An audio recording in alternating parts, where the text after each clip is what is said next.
Hi hello नमस्कार सर्वांना, स्वागत आहे तुमचं पुन्हा एकदा माझ्या नवीन ब्लॉगमध्ये. तर चला, आज आहे मंगळवार आणि आता सकाळचीच छान असं फ्रेश झाले, आंघोळ वगैरे केली आणि नंतर चहा वगैरे घेतला.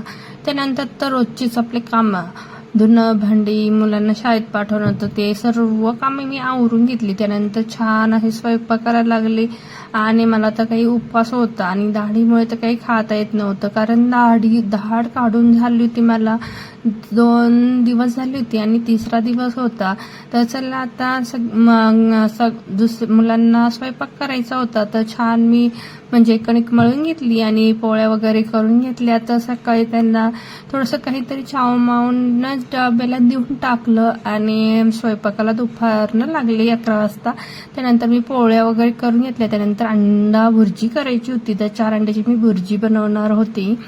तर छान एक कांदा टोमॅटो कापून घेतलं, कढईमध्ये तेल गरम करण्यासाठी ठेवलं होतं आणि आता कांदा टोमॅटो थोडंसं परतून घेते आणि यामध्ये थोडंसं लसूण आणि 4-5 मिरच्या याचं वाटण करून घेतलं होतं, याचा ठेचा. त्यानंतर यामध्ये टाकलं, छान असं पसरून म्हणजे हलवून घेतलं, फ्राय करून घेतलं होतं. आणि आता बघा 2 ते 3 मिनिटं छान परतून घ्यायचं. त्यामध्ये छान असं चवीनुसार मीठ टाकायचं. त्यानंतर 4 अंडे घेतली होती, ते फोडली छान अशी आणि नंतरून मग त्याची छान अशी म्हणजे थोडीशी चटणी फ्राय करून घेतली. अंडा भुर्जी खूप छान लागते हिरव्या मिरचीची. तशी तर लाल मिरचीची देखील करतात, पण आमच्या इथे सर्वांना हिरव्या वाटणाची म्हणजे हिरव्या मिरचीचीच भुर्जी आवडते. त्यामुळे मी छान अशी 4 अंड्याची भुर्जी बनवली. खूप सुंदर झाली होती. मला तर काही उपवास असल्यामुळे मी काही खाल्ली नाही, पण मुलांना करून दिली. त्यानंतर आता छोट्या मुलीला खायची होती चटणी, पापड चटणी. तर तिला छान एक रामबंधू पापड पुडा आणला आणि त्यातले छान असे पापड फ्राय करून घेतले, भाजले. त्यानंतर बघा चटणी छान अशी झाली होती आणि मिस्टरांना जेवण्यासाठी द्यायचं होतं. तर चला, मी मिस्टरांना जेवायला दिलं. त्यानंतर छान आता 4 ते 5 पापड छान भाजून घेतली आणि आता छोट्या मुलीला खायची होती पापड चटणी.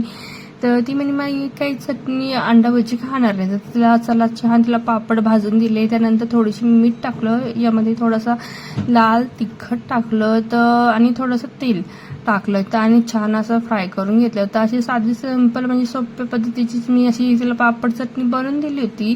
तर बघा तवा आहे हा, तर यावरच मी पोळ्या बनवल्या होत्या आणि या पोळ्यामध्ये मी आता यामध्ये लक्षात बनवून दिली. तर बघा एक पोळी. तर तुम्ही पण या पापड चटणी खायला. बाय. त्यानंतर दुपारी जेवण वगैरे झालं, आराम वगैरे केला. त्यानंतर संध्याकाळचे वाजले होते 4-4:30. त्यानंतर आता संध्याकाळचं सर्व काम वगैरे आवरायचं होते मला. तर घरदारी छान अशी क्लिनिंग करून घेतली, झाडून घेतलं, भांडे वगैरे मांडून घेतली. त्यानंतर खूप सारा पसारा असतो, मुलं क्लासला जातात, तर खूप सारा पसारा म्हणजे मुलं घरामध्ये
हं.